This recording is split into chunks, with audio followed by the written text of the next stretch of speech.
This is a little add-on video to the track loader walk around I did a while back.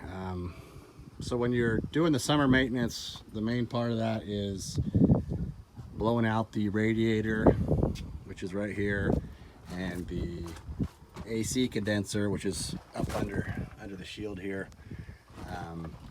It's a huge part of summer maintenance because the dust, at least the jobs that I do anyway, gets really bad.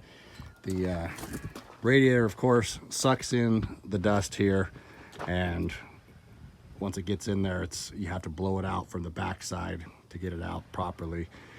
I don't recommend ever doing it with water, because once you get water in there, it cakes that dust in there, and it turns to concrete. It's almost impossible to get out of the fins then, so it's better to leave it as dust and blow it out with air.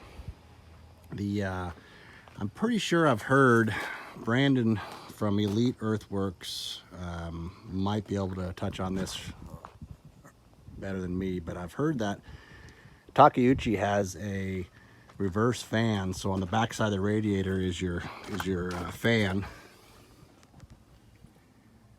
right there, the regular fan, and that of course sucks air in through the radiator, and that's why it draws so much dust. I've heard Takeuchi has a button or a switch you can do where it reverses the fan and blows the radiator out for a couple minutes.